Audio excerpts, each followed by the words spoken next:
Actualité du jour. Sport, déjà, il y a la mort de l'ancien président de la CAF, Issa Amatou. Il est mort hier. Kinshasa, la partie Arche dans les rues ce vendredi exige la libération de son leader Jean-Marc Kabound. Et aussi, nous avons en Afrique la neutralisation de l'AFT et la fin de conflits et agressions.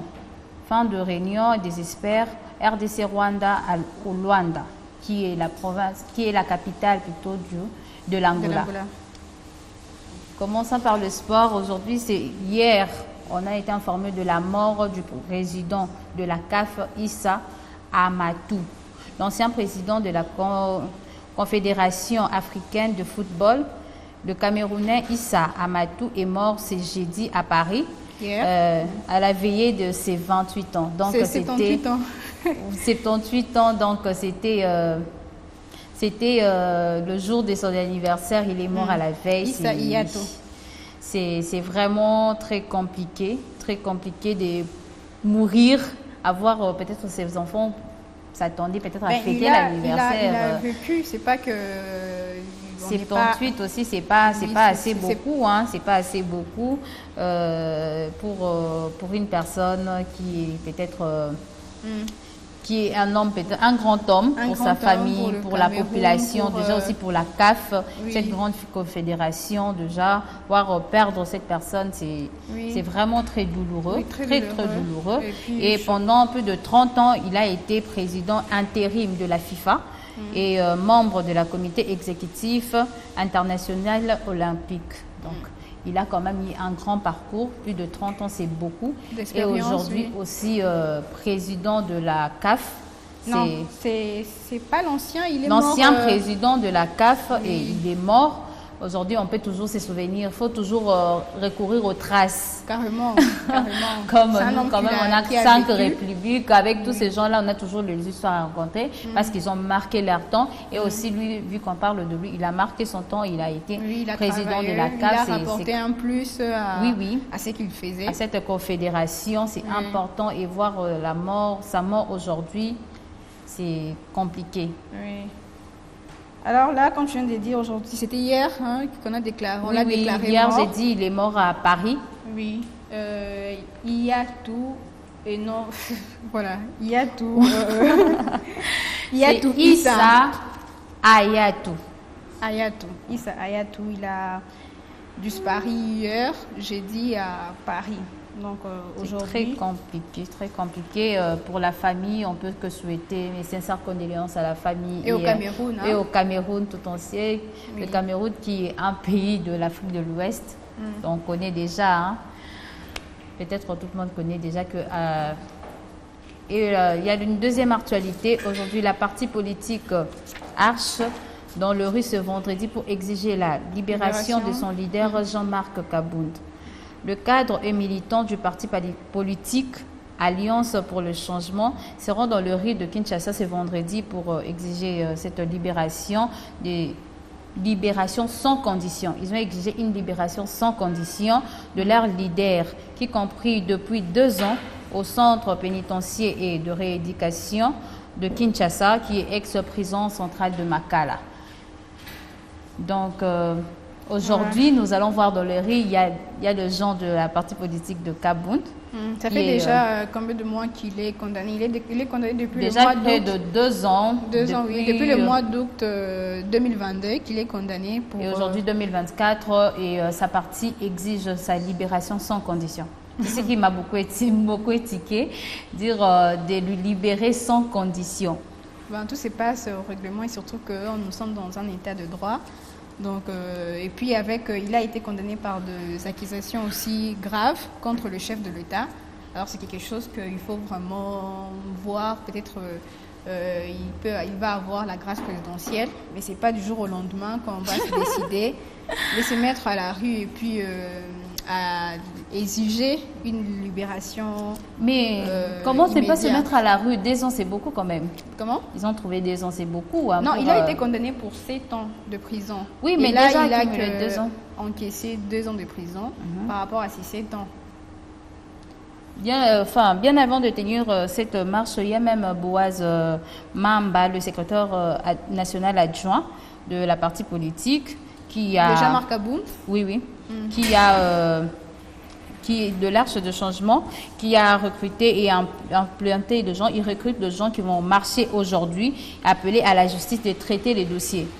Il appelle à la justice de traiter ces dossiers, à traiter les dossiers parce que pour eux, ils trouvent que ces dossiers n'est pas fondé. Les accusations n'étaient pas fondées. Il avait eu droit à 2 procès. Donc, il y avait d'abord eu le premier degré. Exactement. Après, ensuite, on a renvoyé la procédure à la cassation. On a pour cassé. Eux, il exige de modifier en fait cette condamnation. Mais il a eu droit à 2 procès. Si le premier procès était injuste, on a eu un deuxième procès où il a été toujours condamné. l'appel, il y a toujours des mesures de grâce, c'est ça. Justement, là, je venais de parler peut-être de mesures de grâce présidentielle. Ok, parce qu'il a eu droit à 2 procès. Le premier degré, et puis on a renvoyé à la cassation, on a cassé. Il a eu droit au deuxième procès. Oui, il est toujours, on l'a condamné pour 7 ans de prison ferme. Et là, il a juste 2 ans qu'il a encaissé ou là qu'il a consommé. Donc, mais peut-être ils ont d'autres preuves que nous ignorons. Quand ils disent que c'est pas fondé, peut-être ils ont d'autres preuves. C'est dans leur droit. On a le droit de revendiquer qu'on pense que on se met dans un état de l'injustice. Donc, quand on se met dans un état de l'injustice, vous avez droit, tout un Congolais. Moi également, je peux me lever aujourd'hui. J'entre plutôt dans un groupe d'un parti. Je me dis qu'aujourd'hui, voilà, on fait de manifestations, on va revendiquer pour peut-être les taux de dollars. On a ces droits-là. Mais il y a toujours eu de procédures à faire avant de revendiquer. Oui, il faut bien signaler votre marche. Je pense qu'ils ont été tolérés de marcher. Parce que tu ne peux pas te lever comme ça et marcher comme ça. Il faut signaler. Si on me donne l'autorisation de marcher à la rue, il n'y a pas de problème. Donc, c'est quand même un combat. On espère qu'ils vont trouver leur réponse. Mais dans cet état-là, c'est question de grâce peut-être présidentielle qu'on peut accorder au président Jean-Marc Aboun. Ok, c'était pour ça. Et en Afrique, il y a la neutralisation de la FDLR et le fin de conflit à agression. Le fin de réunion des experts Rwanda-RDC. Cette réunion a eu lieu hier en Angola où on voit les deux pays, le représentant des deux pays et la RDC faire leur réunion pour... Devant au milieu, il y a leur intermédiaire qui est aussi de l'Angola, qui fait l'intermédiaire entre ces deux pays pour chercher la paix.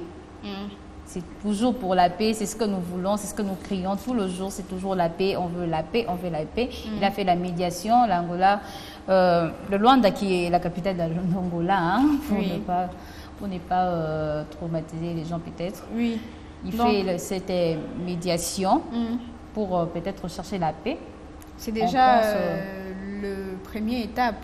Oui, parce que selon l'audio du président de la République, son interview, pendant sa convalescence, il a dit qu'il ne va plus faire négociation avec les agresseurs, mais il va chercher à contacter le Rwanda pour chercher la paix. On va voir déjà ça, disons que ça commence comme ça. Ça commence comme ça, peut-être on va voir qu'est-ce que ça va donner. Peut-être on va instaurer la paix parce que déjà, au fur et à mesure qu'il a accusé plusieurs personnes, durant son interview, il a accusé beaucoup de gens derrière cette agression à l'Est M23 et dire quand le président a tenu ses propos, donc il a de preuves solides pour tenir ce genre de propos et dire qu'il ne va pas traiter avec ces gens-là. Peut-être c'est une manière aussi, moi je trouve que c'est une manière de confirmer que le M23 sont des Congolais. Mais oui, c'est une manière de confirmer. Les M23, déjà, il y a des Congolais, d'après ce que le président Kagame aussi avait dit dernièrement, il y a des Congolais qui...